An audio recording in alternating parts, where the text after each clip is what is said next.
വിശുദ്ധ യോഹന്നാൻ അറിയിച്ച നമ്മുടെ കർത്താവ് ഈശോ മിശിഹായുടെ പരിശുദ്ധ സുവിശേഷം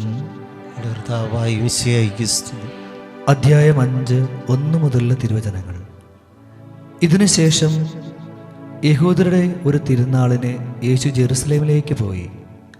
ജെറുസലേമിൽ അജകവാടത്തിനടുത്ത് ഹെബ്രായ ഭാഷയിൽ ബെത്സൈദ എന്ന് വിളിക്കുന്ന ഒരു കുളമുണ്ടായിരുന്നു. അതിന് 5 മണ്ഡപങ്ങളും ഉണ്ടായിരുന്നു. അവിടെ ഒരു കുടുന്തരും മുടന്തരും തളർവാദിയുമായ അനേകം രോഗികൾ കിടന്നിരുന്നു. 38 വർഷമായി രോഗിയായിരുന്ന ഒരുവൻ അവിടെ ഉണ്ടായിരുന്നു. അവൻ അവിടെ കിടക്കുന്നത് യേശു കണ്ടു. അവൻ വളരെ നാളായി കിടപ്പിലാണെന്ന് അറിഞ്ഞ് യേശു ചോദിച്ചു, സുഖം പ്രാപിക്കുവാൻ നിനക്ക് ആഗ്രഹമുണ്ടോ? അവൻ പറഞ്ഞു, കർത്താവേ, വെള്ളമിളകുമ്പോൾ എന്നെ കുളത്തിലിറക്കുവാൻ ആരുമില്ല. ഞാൻ എത്തുമ്പോഴേക്കും മറ്റൊരുവൻ വെള്ളത്തിൽ ഇറങ്ങിക്കഴിഞ്ഞിരിക്കും.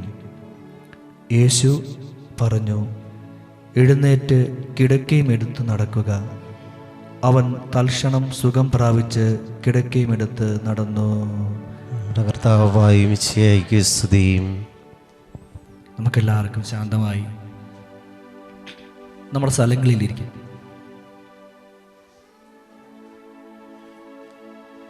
നമ്മളൊരു അരമണിക്കൂർ സമയം ദൈവത്തിൻ്റെ വചനം കേൾക്കുവാൻ വേണ്ടി നമ്മൾ പരിശ്രമിക്കുകയാണ്.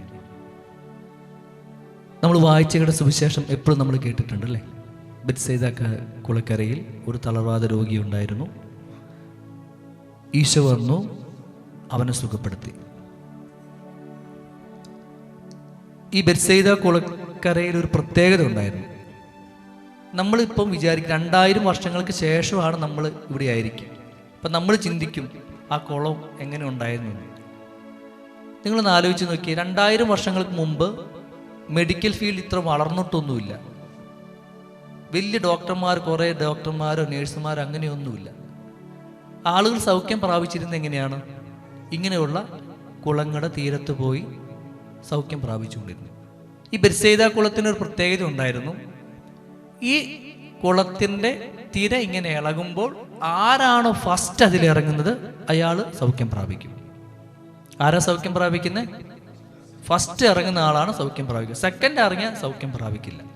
ഇതിൻ്റെ പുറകിലുള്ള ഒരു ദൈവിക ചിന്ത എന്ന് പറയുന്നത്, ഈ കുളത്തിൻ്റെ വെള്ളത്തെ ഇളക്കുന്നത് ഒരു മാലാഖയാണ്, സൗഖ്യത്തിന് വരദാനമുള്ള മാലാഖ.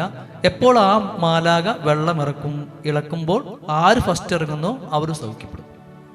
ഇതിന് കൃത്യം ടൈം ടേബിൾ ഒന്നുമില്ല. 5:30 മാലാഖ വന്ന് ഇളക്കും, അല്ലെങ്കിൽ 10 മണിക്ക് ഇറക്കും. അങ്ങനത്തെ ഇളക്കുന്ന ഒരു പരിപാടിയൊന്നുമില്ല. മാലാഖയ്ക്ക് എപ്പോൾ തോന്നുന്നോ മാലാഖ വന്ന് ഇളക്കുന്നു. അത് കണ്ടിട്ട് ആദ്യം ഇറങ്ങുന്ന ആളാണ് സൗഖ്യപ്പെടുക. നിങ്ങളെല്ലാവരും മനസ്സിനെയും ചിന്തയും ഞാൻ ബെത്സൈദ കുളക്കരയിലേക്ക് കൊണ്ടുപോകാം. നിങ്ങൾ ചിന്തിച്ചേക്ക്, വലിയൊരു കുളം, ആ കുളത്തിലേക്ക് ഇറങ്ങാൻ ഒരു 10-20 സ്റ്റെപ്പുകളുണ്ടെന്ന് വിചാരിച്ചു. അതിൻ്റെ സൈഡിൽ കുറേ ആൾക്കാർ കിടക്കുക. സുവിശേഷം തന്നെ പറഞ്ഞു വയ്ക്കുന്നുണ്ട്, കണ്ണ് കാണാത്ത ആൾക്കാരുണ്ട്, മുടന്തരുണ്ട്, തളർവാദ രോഗികളുണ്ട്. അങ്ങനെ ഒരുപാട് ആളുകൾ ഇതിന് ചുറ്റിയിരിക്കുക. ഇത് ഇളകുന്ന കാണുമ്പോൾ ആദ്യം ചിലവരിറങ്ങും. കണ്ണ് കാണാത്തവരെന്ത് ചെയ്യും? ആൾക്കാർ ഇറങ്ങുന്ന ഒച്ചയൊക്കെ ഇട്ട് ചാടി അമ്മമാരെങ്ങനെ ഇറങ്ങും. ചെവി കേൾക്കാത്തവരെന്ത് ചെയ്യും? ഇത് കണ്ടിട്ട് ഇറങ്ങും. ഈ തളർവാദ രോഗിയെ സംബന്ധിച്ച് എന്താ പ്രശ്നം? ഇവന് സ്വന്തം ഇറങ്ങാൻ വേണ്ടി പറ്റില്ല. ഇവൻ അതിൻ്റെ മേലെയായിരിക്കും. ഈ സ്റ്റെപ്പ് ഇറങ്ങാൻ ആരെങ്കിലും ഇവനെ സഹായിക്കണം. സുവിശേഷം കൃത്യമായിട്ട് പറഞ്ഞു, 38 വർഷമായിട്ട് ഈ മനുഷ്യൻ ഈ കുളത്തിൻ്റെ കരയിലുണ്ടായിരുന്നു. 1-2 വർഷമല്ല, 38 വർഷമായിട്ട്. ഈ 38 വർഷമായിട്ട് ഈ മനുഷ്യൻ ഈ കുളത്തിൻ്റെ ചുവട്ടിലുണ്ട്. ഇതിൽ കൃത്യം പേരൊന്നും പറഞ്ഞു വയ്ക്കുന്നില്ല. ഈ ബെത്സൈദ കുളക്കരയിലുള്ള ഈ തളർവാദ രോഗി എന്ന് പറയുന്നത് നമ്മൾ ഓരോരുത്തരുമാണ്. ഞാനും നിങ്ങളുമാകുന്ന ഈ സമൂഹത്തിലുള്ള ഓരോ ആൾക്കാരുമാണ് ബെത്സൈദ കുളക്കരത്തിലുള്ളത്. 38 വർഷമായി ഈ മനുഷ്യൻ അവിടെയുണ്ട്. നിങ്ങളൊന്ന് ചിന്തിച്ച് നോക്കി, ആദ്യത്തെ ദിവസം പുള്ളി അവിടെ ചെന്നിട്ടുണ്ടാവും. പുള്ളി വിചാരിക്കും, ഇന്ന് ഈ തിര ഇളകും, എനിക്ക് ഫസ്റ്റ് ഇറങ്ങാലോ എന്ന് വിചാരിച്ചിട്ടുണ്ടാവും. പിറ്റേ ദിവസം പുള്ളി വിചാരിച്ചു. പുള്ളി ഇങ്ങനെ പ്രതീക്ഷകൾ കൂട്ടിക്കൊണ്ടിരുന്നു. 1 കൊല്ലം കഴിഞ്ഞപ്പോൾ എന്ത് ചെയ്യും? ഈ പ്രതീക്ഷ നേരെ റിട്ടേൺ അടിച്ചു. ഈ പ്രതീക്ഷ പതുക്കെ പതുക്കെ എന്ത് ചെയ്യും? പുള്ളീൻ്റെ ജീവിതത്തിൽ ഒരു നിരാശയായിട്ട് വരാൻ വേണ്ടി തുടങ്ങി. 38 വർഷം കഴിഞ്ഞപ്പോൾ എന്ത് ചെയ്തു? പുള്ളിക്ക് പ്രതീക്ഷയില്ല. ഈ കുളത്തിൽ ഇറങ്ങാനോ സുഖപ്പെടാനോ ഒരു പ്രതീക്ഷയൊന്നുമില്ല. ഈ പ്രതീക്ഷ മാറിയിട്ട് എന്ത് ചെയ്യും? പുള്ളിക്ക് പതുക്കെ പതുക്കെ പരാതികളായി മാറി. ഈശോ അവനോട് ചോദിക്കുന്ന ചോദ്യം ഇതാണ്: നിനക്ക് സുഖപ്പെടുവാൻ താല്പര്യമുണ്ടോ, ആഗ്രഹമുണ്ടോ? അവൻ പറഞ്ഞ മറുപടി എന്താ? സുഖപ്പെടണം എന്നാണോ പറഞ്ഞല്ല, എന്നെ ഇളക്കാൻ ആരുമില്ല. അപ്പൊ ഇതിന്റെ അർത്ഥം എന്താണ്? അത്രയധികം അവന് പ്രതീക്ഷ നശിച്ചു. ആ ഉണ്ടായിരുന്ന പ്രതീക്ഷ മുഴുവൻ അവനെ നിരാശയിലേക്ക് നയിച്ചു. രണ്ടാമതായിട്ട് എന്ത് ചെയ്യും?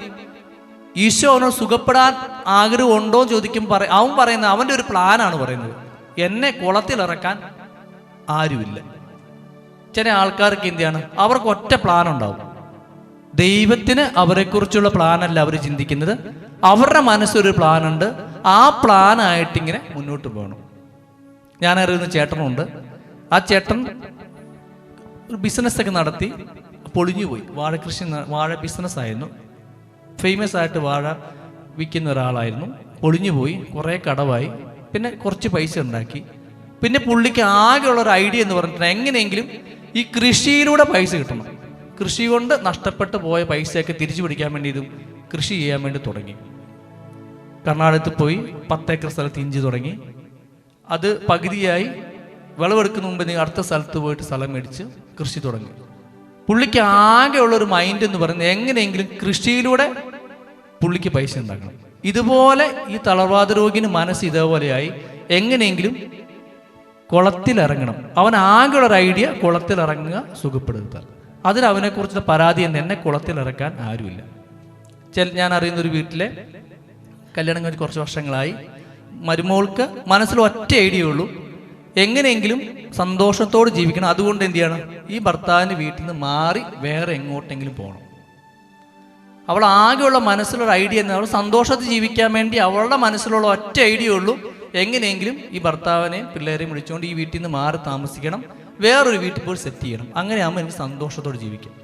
ഇങ്ങനെ ആളുകൾക്ക് ഒരു ഫിക്സേഷൻ വരുവാണ്. ഇങ്ങനെ മാത്രമേ ഞാൻ രക്ഷപ്പെടുകയുള്ളൂ എന്നുള്ള ഒരു ചിന്ത വരുവാണ്. ഇതേപോലെ നമ്മൾ സുവിശേഷത്തിൽ കണ്ട ഉൽപ്പത്തിയുടെ പുസ്തകം ഹാഗാർ എന്ന് പറയുന്ന സ്ത്രീ, അവിടെ മനസ്സിലുണ്ടാകുന്ന ഒറ്റ ഐഡിയ ഉള്ളൂ, എങ്ങനെയെങ്കിലും ഈ അബ്രാഹത്തിന് വീട് വിട്ട് എവിടെയെങ്കിലും ഓടിപ്പോവുക. പക്ഷേ ദൈവത്തിന് ഇവരെക്കുറിച്ച് വേറൊരു പദ്ധതിയുണ്ട്. ഈ മനുഷ്യന് ആകെ ഒറ്റ പദ്ധതി ഉണ്ടായിരുന്നു തൻ്റെ ജീവിതത്തെക്കുറിച്ച്, എങ്ങനെയെങ്കിലും ഈ സ്റ്റെപ്പ് ഇറങ്ങുക, കുളത്തിലിറങ്ങുക, സൗഖ്യം പ്രാപിക്കുക. പക്ഷെ ദൈവത്തിന് അവനെക്കുറിച്ച് വേറെ 99 പദ്ധതികളുണ്ടായിരുന്നു. ഈ കുളത്തിൻ്റെ ഒരു സ്റ്റെപ്പ് പോലും ഇറങ്ങാതെ അവനെ സൗഖ്യപ്പെടുത്താൻ ഈശോയ്ക്ക് അറിയാനോ? ഹല്ലേലൂയ. ഒരു സ്റ്റെപ്പ് പോലും ഇറങ്ങാതെ അവനെ സൗഖ്യപ്പെടുത്തുവാനായിട്ട് ഈശോയ്ക്ക് അറിയായിരുന്നു. അതുപോലെ നമ്മളെ ഓരോരുത്തരെ കുറിച്ച്, നമ്മുടെ ഭൂതവും ഭാവിയും വർത്തമാനമൊക്കെ അറിയുന്ന തമ്പുരാന് നമ്മളെക്കുറിച്ചൊരു പദ്ധതിയുണ്ട്. ആ പദ്ധതിയിലേക്ക് എന്താണ്? നമ്മൾ പതുക്കെ നമ്മുടെ മനസ്സിനെ നമ്മൾ തുറക്കുക. ഞാൻ 2 ഉദാഹരണം പറഞ്ഞു. ഈ കൃഷിക്കാരനെ സംബന്ധിച്ച് അവന് കൃഷിയിൽ എങ്ങനെയെങ്കിലും ലാഭം നേടി ജീവൻ രക്ഷപ്പെടണം. അവൻ എന്ത് ചെയ്യുന്നു? ദൈവത്തിൻ്റെ ഒരു തുറവിയിലേക്ക് തുറന്നില്ല. ഈ രണ്ടാമത്തെ സ്ത്രീ എന്താ ചെയ്യുന്നത്? അവൾക്ക് എങ്ങനെയെങ്കിലും ഈ കുടുംബത്തിൽ നിന്ന് മാറിയാൽ മതി, ആ ഐഡിയ മാത്രം അവൾക്കുള്ളൂ. പക്ഷെ എന്ത് ചെയ്യുക? ദൈവത്തിന് അവളെക്കുറിച്ചുള്ള ഒരു സ്വപ്നത്തിലേക്ക് പതുക്കെ പതുക്കെ പ്രവേശിക്കുവാൻ വേണ്ടി ഈശോ നമ്മളോട് പറയാണ്. മൂന്നാമതായിട്ട്, നമ്മളെല്ലാം സൈക്കോളജിയൊക്കെ അറിയുന്ന ആൾക്കാരാണ്. സൈക്കോളജിയിൽ കംഫോർട്ട് സോൺ എന്ന് പറയുന്ന കാര്യമുണ്ട്. കംഫോർട്ട് സോൺ എന്ന് എന്താ? ഒരു പ്രശ്നമുണ്ട്, എനിക്ക് ആ പ്രശ്നത്തെ മാറുന്നുണ്ട്. കുറച്ച് കഴിയുമ്പോൾ എന്ത് ചെയ്യും? ആ പ്രശ്നത്തിൽ തന്നെ ഞാൻ ചില സന്തോഷങ്ങളൊക്കെ കണ്ടെത്തി അവിടെ തന്നെ ആയിരിക്കും. ഉദാഹരണത്തിന്, ഒരു സ്ത്രീ കല്യാണം കഴിച്ച് പുതിയൊരു കുടുംബജീവിതത്തിലേക്ക് പ്രവേശിച്ചു. 1 മാസം കഴിഞ്ഞപ്പോൾ പുള്ളി മനസ്സിലാക്കുകയാണ്, എൻ്റെ ജീവിത പങ്കാളി കുറച്ച് മദ്യപിക്കുന്ന ഒരാളാണ്. മദ്യപാനം കഴിഞ്ഞ് എന്ത് ചെയ്യും? കുറച്ച് കഴിയുമ്പം അദ്ദേഹം നാട്ടുകാരെ മുഴുവൻ അറിയിക്കും. കുറച്ച് കഴിയുമ്പോൾ എന്ത് ചെയ്യും? എന്നെ പിടിച്ച് 2 തല്ലൊക്കെ തല്ലും. കുറച്ചു കാലം ഈ സ്ത്രീ ഈ ജീവിത പങ്കാളിക്ക് വേണ്ടി പ്രാർത്ഥിച്ചു മാറാനൊക്കെ ആയിട്ട്. മാറിയൊന്നുമില്ല. 1 വർഷം കഴിഞ്ഞപ്പോൾ എന്ത് ചെയ്തു? പതുക്കെ പതുക്കെ ഈ ജീവിത പങ്കാളി മനസ്സിലാക്കണം, ഇയാൾ മാറുമൊന്നുമില്ല. പിന്നെ ഇവള് സംസാരിക്കാൻ പറയുമ്പോൾ, ഇന്നലെ കെട്ടിയൻ കള്ളു കുടിച്ച് വന്നു, എനിക്ക് തല്ലിയൊന്നുമില്ല. ആ തല്ലലിൽ പതുക്കെ പതുക്കെ ഇവരെന്ത് ചെയ്യണം? ചെറിയ ചെറിയ സന്തോഷം കണ്ടെത്താൻ വേണ്ടി തുടങ്ങി. ഇതേപോലെയാണ് ഈ തളർവാദ രോഗി എന്ത് ചെയ്തു? ഈ കുളക്കരയിൽ അവൻ കിടക്കയായിട്ട് കിടക്കുകയാണ്. ഇന്ന് സുഖപ്പെടാൻ താല്പര്യമൊന്നുമില്ല. പതുക്കെ വന്ന് ടെൻറ്റ് പോലെ അടിച്ച് കിടക്കയായിട്ട് അവൻ കിടക്കുകയാണ്. അവൻ്റെ ആ പ്രശ്നത്തിൽ പതുക്കെ പതുക്കെ അവൻ സന്തോഷം കണ്ടെത്തി. അവന് നിരാശ കൂടിക്കൂടി എന്ത് ചെയ്യുന്നു, ഒരിക്കലും രക്ഷപ്പെടില്ല എന്നൊരു ചിന്ത വന്ന് അവൻ അവിടെ ടെൻ്റൊക്കെ അടിച്ച് കിടക്കയായിട്ട് കിടക്കുക. ഈശോ അവനോട് സുഖപ്പെടുത്താൻ പറഞ്ഞു. അവനോട് പറഞ്ഞ എന്താ, നീ കിടക്കി എടുത്തു പോകാൻ പറഞ്ഞു. ഇല്ലെങ്കിൽ എന്ത് ചെയ്യും, ഇപ്പം വീണ്ടും അടുത്ത ആഴ്ച വന്നിട്ട് ഈ പതുക്കെ ഈ സുഖങ്ങളിലേക്ക് കിടക്കും. സ്നേഹം നിറഞ്ഞവരെ, ഈ ബെത്സയിദ കുളക്കരയിൽ കടന്ന ഈ മനുഷ്യനെ കുറിച്ച് യേശുവിന് ഒരു പദ്ധതി ഉണ്ടായിരുന്നു. സുവിശേഷം ഇങ്ങനെ പറഞ്ഞു, യേശു അവനെ കണ്ടു. ഇത്ര വർഷമായി 38 വർഷമായി അവിടെ കിടപ്പിലാണെന്ന് യേശു അറിഞ്ഞു. എന്നിട്ടാണ് ഈശോ അവനോട് ചോദിക്കുന്നത്, നിങ്ങൾക്ക് സുഖപ്പെടാൻ താല്പര്യമുണ്ടോ? ഈ ഒരു ചോദ്യം ഈശോ ഇവിടെ കൂടിയിരിക്കുന്ന നമ്മൾ ഓരോരുത്തരും ചോദിക്കുകയാണ്, നിങ്ങൾക്ക് സുഖപ്പെടാൻ താല്പര്യമുണ്ടോ? നിങ്ങളുടെ ജീവിതത്തിൽ കുറച്ചും കൂടി ദൈവത്തെ സ്നേഹിക്കാൻ നിങ്ങൾക്ക് താല്പര്യമുണ്ടോ? നിങ്ങൾക്ക് കുറച്ചുകൂടി നിങ്ങളുടെ കുടുംബജീവിതം സന്തോഷപ്രദത്തോടെ അനുഭവിക്കാൻ നിങ്ങൾ ആഗ്രഹിക്കുന്നുണ്ടോ? നിങ്ങൾ കുറച്ചും കൂടി ദൈവം ആഗ്രഹിക്കുന്ന രീതിയിൽ നിങ്ങൾ ബിസിനസ് നടത്താൻ ആഗ്രഹിക്കുന്നുണ്ട്? അല്ല, ദൈവം ആഗ്രഹിക്കുന്ന ഒരു സ്ഥലത്തേക്ക് നിങ്ങൾ പഠനത്തിന് വേണ്ടിയിട്ടോ ജോലിക്ക് പോകാൻ വേണ്ടിയിട്ടൊക്കെ ആഗ്രഹിക്കുന്നുണ്ട്? ഈശോ ചോദിക്കുന്ന ഇതാണ്, നിന്റെ ഐഡിയ അല്ല, മറിച്ച് ദൈവത്തിന് നിങ്ങളെക്കുറിച്ചുള്ള ഐഡിയ എന്താണെന്ന് ഈശോ ചോദിക്കുന്നത്. നമുക്കറിയാം, മോണിക്ക പുണ്യവതി തൻ്റെ ഭർത്താവിന് വേണ്ടിയും തൻ്റെ താൻ തോന്നിയായ അഗസ്റ്റിൻ എന്ന് പറയുന്ന മകന് വേണ്ടിയിട്ടും 17 വർഷം കണ്ണീരൊഴുക്കി പ്രാർത്ഥിച്ച് 17 വർഷം കണ്ണീരൊഴുക്കി പ്രാർത്ഥിച്ച്. അപ്പം നമ്മുടെ ജീവിതത്തിലും ഈശോ നമ്മളോട് പറയുന്ന ഒരു കാര്യമുണ്ട്, നമ്മുടെ ജീവിതത്തിൽ ദൈവത്തിന് നമ്മളെക്കുറിച്ചൊരു പദ്ധതിയുണ്ട്. നമുക്കെല്ലാവർക്കും ശാന്തമായി എഴുന്നേറ്റ് നിൽക്കാം. ഈ സമയം വരെ നമ്മൾ ദൈവവചനം കേൾക്കുകയായിരുന്നു. ഇന്ന് നമ്മൾ വായിച്ചു കേട്ട ഈ സുവിശേഷ ഭാഗത്തിലെ ഈ ബെത്സയിദ കുളക്കരം എന്ന് പറയുന്നത് നമ്മൾ ഓരോരുത്തരുടെയും ജീവിതങ്ങളാണ്. എൻ്റെയും നിങ്ങളുടെയും ജീവിതങ്ങൾ. ഒരുപാട് പ്രശ്നമായിട്ട് ആ കുളത്തിൻ്റെ തീരത്ത് നിൽക്കുന്നതാണ് നമ്മൾ ഓരോരുത്തരും.